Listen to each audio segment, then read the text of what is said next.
Hari ini, mari kita mempelajari firman Tuhan dengan khotbah bertajuk Keluarga Syurgawi dan Ibu Syurgawi. Masa berlalu dengan cepat. Jika kita hidup tanpa tujuan, setahun berlalu dalam sekelip mata. Inilah kehidupan. Kehidupan kita begitu singkat. Selepas hidup ini berakhir, kita akan pergi ke kerajaan syurga. Jadi, bukankah kita harus merancang untuk syurga terlebih dahulu semasa di bumi ini? Seperti mana kalian buat rancangan kehidupan semasa hidup di bumi? Tolong masukkanlah rancangan untuk syurga dalam rancangan kehidupanmu. Hari ini, mari kita pelajari firman Tuhan di bawah khotbah bertajuk Keluarga Syurgawi dan Ibu Syurgawi. Mari kita tanya sendiri, mengapakah Tuhan memberi manusia ajaran Alkitab dan firman kebenaran? Kita harus ambil masa untuk memikirkannya, bukan? Orang yang tidak percaya Tuhan sering berkata, kita akan tahu sama ada syurga wujud atau tidak selepas mati. Kenapa kita perlukan syurga, sedangkan kita belum mati? Ada banyak orang hidup di bumi ini tanpa rasa memerlukan kerajaan syurga. Semua firman Alkitab yang diberikan Tuhan bukanlah hanya untuk kehidupan di bumi ini sebagai kebijaksanaan, tetapi juga untuk kita buat persiapan demi dunia seterusnya. Banyak orang tanya, bolehkah kamu dapat makanan atau wang dengan percaya Tuhan semasa hidup di bumi? Dan lain-lain yang menyedihkan. Namun, bukankah hidup kita cepat berlalu? Bukankah setahun berlalu dalam sekelip mata? Saya tidak tahu bagaimana perasaanmu, tetapi bagi saya, rasanya seperti kita baru menyambut ibadah pada 1 Januari, yaitu hari tahun baru. Kehidupan kita berlalu dengan begitu cepat. Jadi sesetengah orang hanya memikirkan persiapan selepas menjadi tua. Saya pernah berkata bahawa rancangan sebenar untuk masa depan ialah rancangan syurga, bukan? Jika kita betul-betul ingin buat rancangan untuk masa depan, kita harus buat rancangan untuk syurga terlebih dahulu. Jadi, untuk kita bersiap demi kehidupan syurgawi, Tuhan sendiri datang ke bumi ini, mengajar kita jalan kebenaran perjanjian baru, dengan mengajar kita beribadah pada hari Sabat. Dia membezakan kita daripada gereja-gereja dunia yang beribadah pada hari Ahad. Tuhan juga ajar kita menyambut Paskah, supaya kita dipisahkan daripada orang yang menyambut Christmas. Kita perlu berfikir, sekarang, mengapa kita harus mempelajari jalan kebenaran perjanjian baru? Katakan ada seseorang sangat suka bahasa Inggeris dan banyak belajar bahasa Inggeris. Tetapi dia hanya tinggal di Korea sepanjang hidupnya. Jika dia merancang sebegitu, apakah gunanya dia belajar bahasa Inggeris?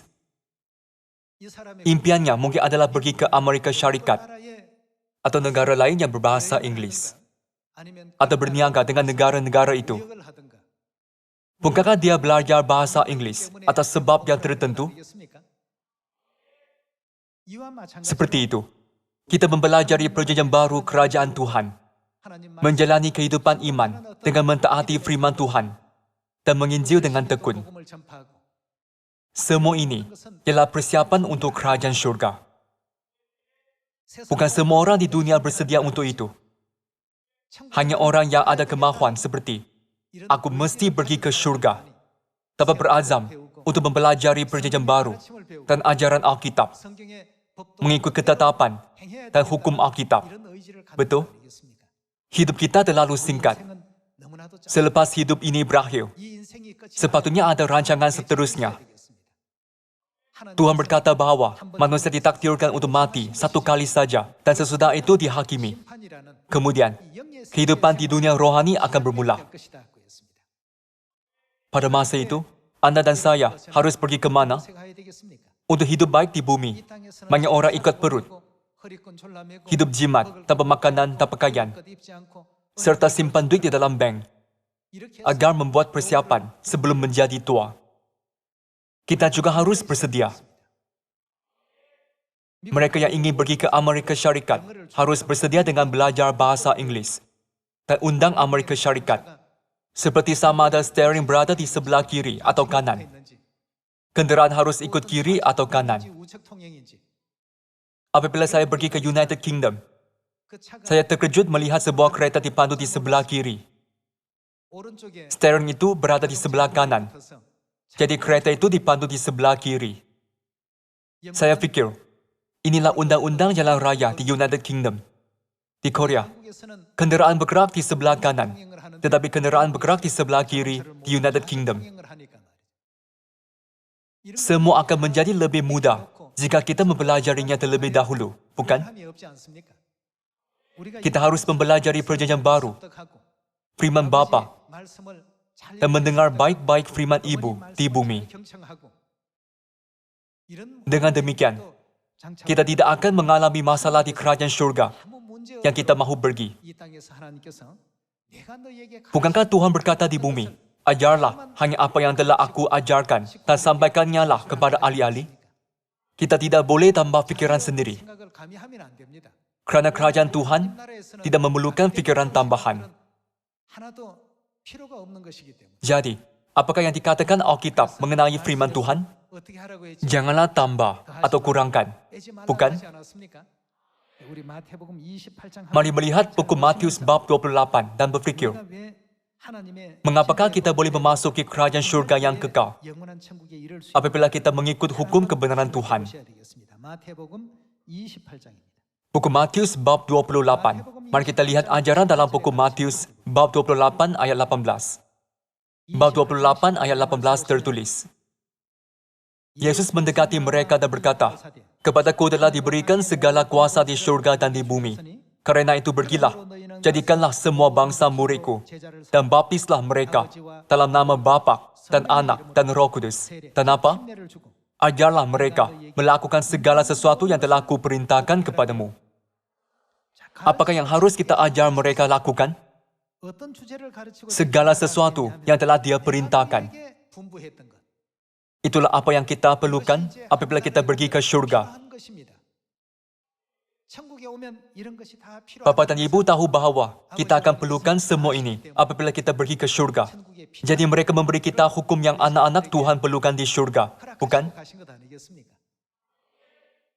Mari lihat buku Wahyu, bab 22, ayat 18. Bab 22, ayat 18.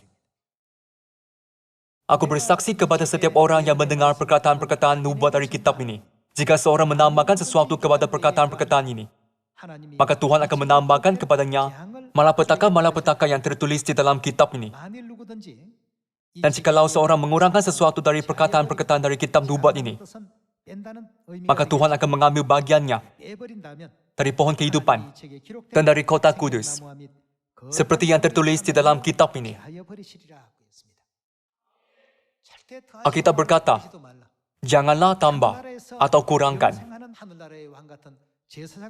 Inilah ajaran untuk kita hidup sebagai imamat yang rajani, yang akan kekal hidup di kerajaan syurga.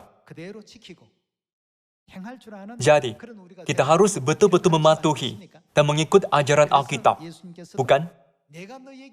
Sebab itulah, Yesus juga berkata, ajarlah mereka melakukan segala sesuatu yang telah kuperintahkan kepadamu.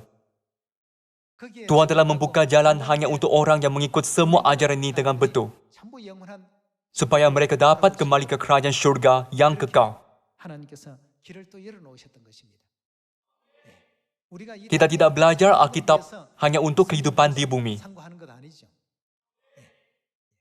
Tuhan memberitahu kita, kewargaanmu adalah di dalam syurga. Jadi mari kita jalani kehidupan harian dengan cara yang layak untuk kerajaan syurga. Kini, banyak gereja di bumi mengajar bahawa Tuhan hanyalah Bapa dan Tuhan Ibu tidak wujud di kerajaan syurga. Namun, ahli-ahli gereja Tuhan menginjil dengan berkata, Alkitab tertulis bahawa Ibu syurgawi pasti wujud di kerajaan syurga. 하늘 어머니가 반드시 천국에 존재한다는 것이 성경에 기록에 나타나 있다라고 하니까 Kalau begitu, 하늘 어머니가 adakah ibu syurgawi benar-benar wujud atau tidak? 오늘 hari ini, mari kita lihat hal ini baik-baik dengan memeriksa satu persatu ayat Alkitab. Mari kita lihat buku Wahyu bab 4. Buku Wahyu bab 4 ayat 11. Buku Wahyu bab 4 ayat 11 tertulis, Ya Tuhan dan Tuhan kami, Engkau layak menerima puji-pujian dan hormat dan kuasa. Sebab Engkau telah menciptakan segala sesuatu, dan oleh karena kehendak-Mu, semuanya itu ada dan diciptakan. Sini tertulis bahwa Tuhan telah menciptakan segala sesuatu. Apabila Dia menciptakan segala sesuatu, Dia meletakkan kehendak-Nya yang tertentu ke dalamnya. Walaupun bumi merupakan bintang yang halus di alam semesta yang lebih kecil daripada sebutir pasir, Tuhan menciptakan bumi dengan kehendak-Nya yang mendalam. Alkitab juga memberitahu bahwa setiap makhluk hidup yang diciptakan di bumi wujud dengan kehendak Tuhan. Tiada binatang, tumbuh-tumbuhan, burung di langit, ikan di laut, binatang yang berlari di padang, dan manusia diciptakan tanpa kehendak Tuhan. Kalau begitu, ada sesuatu yang harus kita ingat. Tidak seperti bintang lain, bumi dipanggil sebagai planet kehidupan. Mari kita pikirkan kehidupan. Apabila kita memikirkan perkataan kehidupan, dapatkah kehidupan wujud tanpa ibu? Kehidupan tidak mungkin wujud tanpa ibu. Siapa yang menciptakan sifat kehidupan dengan cara sebegitu? Tuhan. Dalam sistem surya, satu-satunya tempat yang ada kehidupan ialah planet bumi ini. Kalau begitu, apabila Tuhan biar kehidupan wujud di bumi, Dia pasti telah menciptakan siapa? Dia pasti telah menciptakan ibu. Pikirkanlah, burung yang terbang di langit. Tanpa ibu burung, dapatkah anak burung dilahirkan? Saya tidak pasti sama ada perkataan anak adalah sesuai untuk burung, tapi itu hanyalah untuk pemahaman. Bagaimana pula ikan di laut? Tanpa ibu ikan, dapatkah makhluk hidup mewarisi kehidupan? Tidak ada. Semuanya harus ada ibu. Bagaimana pula semua jenis binatang yang berlari di padang? Tanpa ibu, apakah akan terjadi? Dapatkah mereka mewarisi kehidupan? Tidak. Siapa menciptakan dunia ini sebegini? Alkitab berkata, Tuhan menciptakannya sebegini. Maksudnya, Tuhan menciptakan sistem kehidupan di planet bumi dengan cara sebegini. Tuhan adalah Maha Kuasa dan Maha Tahu. Mengapa Dia tidak biar bapa-bapa beranak tanpa ibu? Di sini, ada kehendak Tuhan yang tersembunyi. Menurut buku Ibrani bab 8 ayat 5, apa yang ada di bumi ialah gambaran dan bayangan syurga. Di dunia gambaran dan bayangan, kehidupan dilahirkan melalui ibu. Jadi, untuk kehidupan rohani diberikan, siapa mesti wujud di syurga, yaitu dunia realiti? Kewujudan ibu di bumi mengandaikan bahwa Tuhan Ibu pasti wujud di dunia rohani. Memandangkan manusia menyelidiki Alkitab tanpa memahami hal ini, kebenaran yang Tuhan ajarkan tidak dapat dinyatakan sebetulnya kepada manusia. Sebaliknya, dunia memfitnah kebenaran Tuhan Ibu dan menghalang manusia untuk mengambil jalan kebenaran. Namun, destinasi kita ialah syurga. Jadi, kita akan faham mengapa Tuhan mengajarkan kita, Tuhan Bapa, Tuhan Ibu, pasca perjanjian baru, dan semua kebenaran, apabila syurga abadi datang. Sekarang, kita memerlukan semua kebenaran ini. Namun, Kita paling memerlukannya apabila kita tiba di surga abadi. 필요한 진리가 이것입니다. Pada masa itu, 안에 있었던 사람과 akan ada perbezaan besar antara orang yang berada dalam perjanjian baru dengan orang yang tidak, 살았던 사람, dan orang yang mematuhi kebenaran dengan orang yang melanggar hukum. 엄청난 차이가 납니다. 네. 그래서 우리가 Sebab itulah Tuhan berkata, percayalah aku dan ikutlah aku. 나를 따라오느라 말이죠. Semuanya yang telah aku ajarkan 모든 것은 adalah untuk kebaikanmu. 너희를 위한 것이다. 너희를 Bukankah dia berkata, ini adalah untuk kamu? Melalui buku Wahyu bab 4 ayat 11, kita dapat lihat bahawa Tuhan telah menciptakan segala sesuatu dan oleh kerana kehendaknya, semuanya itu ada dan diciptakan. Apabila Tuhan menciptakan bumi, yaitu planet kehidupan, dia menjadikan semua makhluk hidup mewarisi kehidupan melalui ibu. Inilah kehendak Tuhan yang ingin beritahu anak-anak bahawa kita dapat menerima kehidupan kekal melalui ibu rohani kita di syurga, yaitu dunia rohani. 하나님의 뜻이 계셨습니다. 자, 우리 Mari kita lihat babak ini dalam buku Matius bab 6. 한번 찾아가 보도록 합시다. 마태복음 Mari kita lihat buku Matius bab 6 ayat 9. Bab 6 ayat 9 tertulis, 하늘에 계신 우리 Bapa kami yang di syurga, dikuduskanlah namamu, datanglah kerajaanmu, jadilah kehendakmu di bumi seperti di syurga. Berikanlah kami pada hari ini makanan kami yang secukupnya, dan ampunilah kami akan kesalahan kami, seperti kami juga mengampuni orang yang bersalah kepada kami. Dan janganlah membawa kami ke dalam pencobaan, tetapi lepaskanlah kami daripada yang jahat. Apabila Yesus suruh manusia berdoa, dia mengajar bagaimana berdoa. Ada perkataan penting, Bapa, dalam doa Bapa kami. Di manakah kita menggunakan gelaran Bapa? Gelaran ini tidak digunakan di syarikat, pejabat kerajaan, ataupun tempat kerja. Di manakah kita menggunakan gelaran ini? Tuhan suruh kita memanggil dia Bapa, yaitu gelaran yang hanya digunakan dalam keluarga. Mari kita lihat secara ringkas babak itu dalam ayat 8. Jadi, janganlah kamu seperti mereka, karena Bapamu mengetahui apa yang kamu perlukan sebelum kamu minta kepadanya. Yesus mengajar murid-murid dan semua manusia untuk memanggil Tuhan Bapa. Itulah gelaran dalam rumah. Dalam kamus, mari kita cari maksud istilah Bapa, yaitu gelaran yang digunakan dalam keluarga. Istilah Bapa digunakan untuk lelaki yang pasti mempunyai anak, bukan? Tanpa anak, seorang lelaki tidak mungkin menjadi bapa, walaupun berumur 50 atau 60 tahun, bukan? Hal ini dikatakan demikian kerana dia tiada anak. Oleh itu, apabila Tuhan digelarkan Bapa, kita dapat anggap bahawa pasti ada anak rohani, yaitu anak lelaki dan anak perempuan Tuhan, bukan?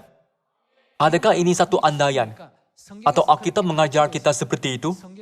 Inilah apa yang diajar oleh Alkitab. Mari kita buka buku 2 Korintus bab 6 ayat 17. 고린도후서 6장 17절의 말씀 함께 보겠습니다. Bab 6 ayat 17. 17절입니다. Sebab itu, keluarlah kamu dari antara mereka dan pisahkanlah dirimu dari mereka, firman Tuhan. Dan janganlah menjamah apa yang najis. Maka aku akan menerima kamu, dan aku akan menjadi bapamu. Dan kamu akan menjadi apa? Anak-anakku laki-laki dan anak-anakku perempuan. Demikianlah firman Tuhan yang Maha Kuasa. Melihat ayat-ayat ini, Tuhan dipanggil Bapa, yaitu gelaran yang di keluarga. Bagi orang yang percaya dia memanggil mereka anak lelaki dan anak perempuan. Jadi semua ahli keluarga Sion ialah anak lelaki dan perempuan Tuhan. Jika ada bapa, anak lelaki dan anak perempuan, siapa memberikan kehidupan kepada anak lelaki dan anak perempuan? Kehidupan fizikal kita diberikan melalui ibu fizikal kita. Kalau begitu, melalui siapakah kita dapat terima kehidupan rohani, yaitu kehidupan kekal? Bukankah harus ada seseorang yang memberi kita kehidupan rohani yang kekal? Tanpa ibu di bumi, kehidupan fisikal tidak dapat diberikan. Sebab bumi dipanggil planet kehidupan adalah kerana ada ibu di bumi. Ikan-ikan di laut ada ibu. Burung-burung yang terbang di langit ada ibu. Dan haiwan yang berlari di padang juga ada ibu. Adakah dunia haiwan sahaja ada ibu? Tanpa ibu, dapatkah dunia tumbuh-tumbuhan wujud? Tidak. Di dunia kehidupan, semua mesti ada ibu. Kalau begitu, adakah itu kepalsuan yang kita reka atau ajaran yang diberikan Tuhan dalam Alkitab? Bukankah kita harus tahu?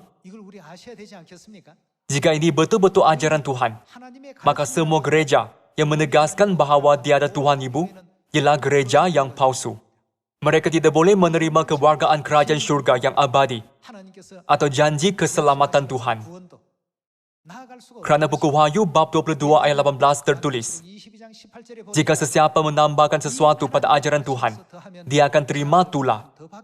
Jika sesiapa mengurangkan sesuatu darinya, hak istimewa untuk dia pergi ke syurga dan bahagian di kota kudus akan diambil.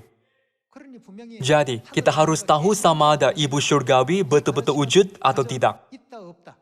Ajaran ini bukannya tertumpu pada sama ada dia wujud atau tidak, tapi dialah faktor yang terpenting untuk keselamatan kita. Sebab yang paling logik bahawa Tuhan dipanggil Bapa adalah Bapa tidak boleh wujud tanpa ibu, bukan? Kalau begitu, kita perlu mengesahkan kehendak Tuhan melalui Alkitab, bukan? Mari kita lihat buku Kejadian bab 1. Walaupun penting untuk mempersiapkan masa depan dan kehidupan di bumi, bersiap untuk syurga adalah lagi penting. Marilah bersiap sedia untuk kerajaan syurga, agar semua ahli keluarga Sion menjalani masa depan yang makmur dan menikmati syurga yang indah. Buku Kejadian bab 1 ayat 26. Berfirmanlah Tuhan, baiklah kita menjadikan siapa? Manusia menurut gambar dan rupa kita. Jika hanya Tuhan Bapa yang menciptakan manusia, langit dan bumi, serta segala sesuatu di dalamnya, maka ungkapan kita tidak betul. Namun, Tuhan berkata, baiklah kita menjadikan manusia menurut gambar dan rupa kita. Jika hanya ada satu Tuhan, bukankah tepat untuk berkata, baiklah aku menjadikan manusia? Berfirmanlah Tuhan, baiklah kita menjadikan manusia menurut gambar dan rupa kita, supaya mereka berkuasa atas ikan-ikan di laut, dan burung-burung di udara, dan atas ternak, dan atas seluruh bumi, dan atas segala binatang melata yang merayap di bumi. Ayat 27. Maka Tuhan menciptakan manusia itu menurut gambarnya. Menurut gambar Tuhan diciptakannya dia. Laki-laki dan perempuan diciptakannya mereka. Lelaki dan perempuan diciptakan menurut gambar Tuhan. Sini, Tuhan merujuk diri sendiri sebagai kita. Apabila dia menciptakan lelaki dan perempuan, dia berkata, baiklah kita menjadikan manusia menurut gambar dan rupa kita. Bukan, baiklah aku menjadikan manusia menurut gambar dan rupa aku. Tetapi, baiklah kita menjadikan manusia menurut gambar kita. Lalu, seorang lelaki dan seorang perempuan diciptakan. Jika mereka diciptakan menurut gambar Tuhan, bukankah ini bermaksud bahawa mereka ialah gambaran Tuhan? Jadi, kita perlu fikirkan prinsip mesin fotokopi. Jika anda fikirkan prinsip mesin fotokopi, walaupun anda tidak tahu benda asli yang dimasukkan, dapatkah anda mengetahuinya dengan melihat benda yang dicetak keluar? Ciptaan Tuhan adalah sama dengan prinsip ini. Apabila Tuhan menciptakan manusia, lelaki dan perempuan diciptakan.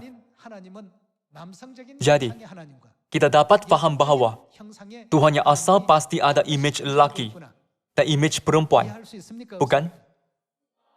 그 남성이 Manusia adalah memanggil Tuhan yang berimej lelaki, 아버지 Tuhan 하나님이라고 Bapa. 부르었습니다. 그렇다면 Kalau 여성의 begitu, 형상을 지니신 kita harus panggil Tuhan yang berimej perempuan siapa? Jadi, kehidupan kekal yang dijanjikan Tuhan tidak mungkin diberikan di tempat yang tiada Tuhan Ibu. Apabila Tuhan menciptakan segala sesuatu, Dia dapat menjadikan bapa sahaja yang melahirkan anak dan membesarkannya. Kerana Tuhan adalah Maha Kuasa. Namun, ada sebab Dia tidak berbuat begitu. Untuk mengajar kita bahawa Tuhan Ibu wujud di kerajaan syurga. Tuhan meletakkan bukan bapa sahaja, tetapi juga ibu yang memberi anak-anak kehidupan dalam setiap keluarga. Jadi, di kerajaan syurga yang abadi, bukan hanya ada bapa, tetapi siapa lagi harus ada? Alkitab memberitahu kita bahawa pasti ada ibu kita yang di syurga. Kalau begitu, adakah hanya buku Kejadian bab 1 mengatakan Tuhan Ibu? Mari kita buka buku Galatia bab 4. Mari kita lihat buku Galatia bab 4 ayat 26. Buku Galatia bab 4 ayat 26. Tetapi Yerusalem syurgawi adalah perempuan yang merdeka. Dan ialah siapa? Ibu kita. Yerusalem syurgawi bermaksud Yerusalem yang di syurga. Dia adalah bebas. Dan siapakah dia? Sesetengah orang membuat alasan dan berkata bahawa ini hanyalah harfiah. Dalam Alkitab bahasa Yunani yang asal juga tertulis, ibu kita. Alkitab bahasa Inggeris juga tertulis, ibu kita. Alkitab bahasa Spanyol juga tertulis, ibu kita. Mana-mana Alkitab pun sama. Untuk menghindarkan kita bahawa tempat yang tiada ibu, tiada kehidupan. Apabila Tuhan menciptakan segala sesuatu di bumi, sama ada haiwan atau tumbuh-tumbuhan, Dia menciptakan segala sesuatu mendapat kehidupan melalui ibu.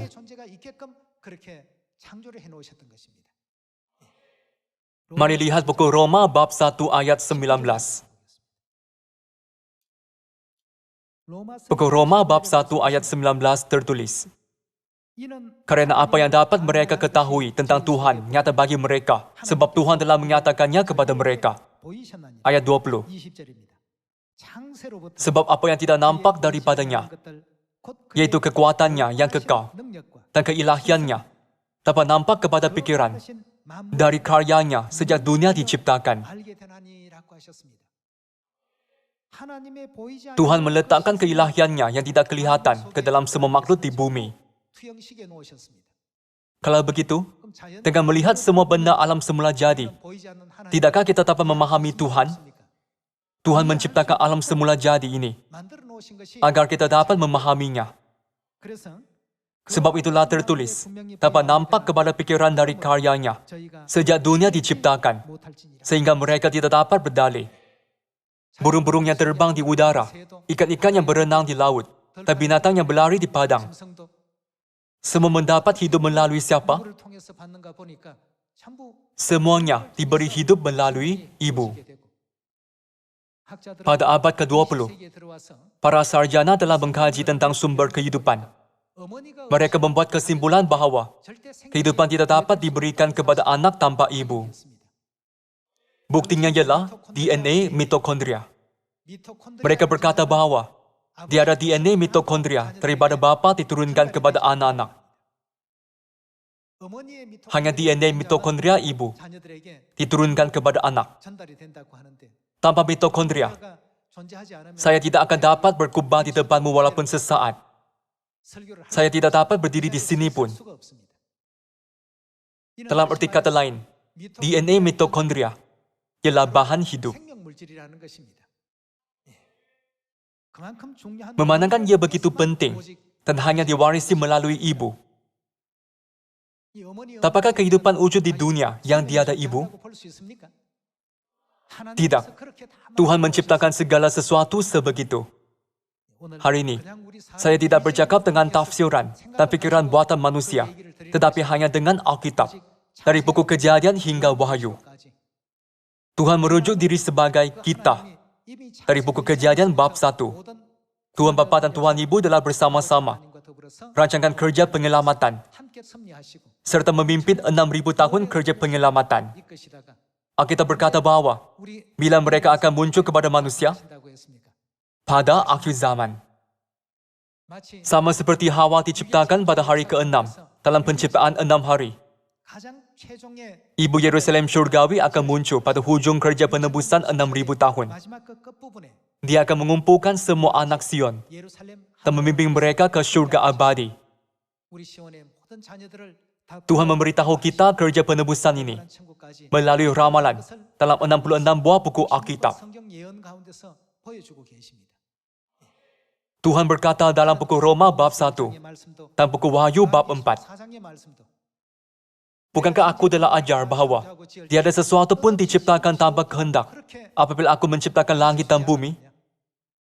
Bukankah aku telah tunjukkan keilahianku yang tidak kelihatan melalui segala sesuatu ciptaan, supaya semua orang dapat memahami aku? Sama seperti keluarga fisika terdiri daripada bapa, ibu, dan saudara-saudari di bumi. Keluarga rohani syurgawi juga pasti ada Tuhan Bapa, saudara-saudari, dan siapa? Pasti ada Tuhan Ibu. Tuhan Bapa janji untuk memberi anak-anaknya apa melalui Tuhan Ibu? Buku 1 Yohanes bab 2 tertulis, inilah yang telah dijanjikannya kepada kita, yaitu apa? Siapa boleh menerima hidup yang kekal? Inilah berkat dan kebenaran Tuhan yang diberikan kepada anak-anak yang percaya, Tuhan Bapa dan Tuhan Ibu. Hanya apabila kita hidup kekal, kita dapat memasuki kerajaan syurga, seperti tertulis. Kerajaan Tuhan ialah tempat yang tiada lagi kematian. Bagi kita yang percaya Tuhan Bapa dan Tuhan Ibu, Tuhan telah memberi rahmat dan berkat keselamatan. Dengan harap kalian semua memberi kesyukuran dan kemuliaan kepada Tuhan, serta mencapai kerajaan syurga yang kekal. Saya tamatkan khutbah pada hari ini. Sekian, terima kasih.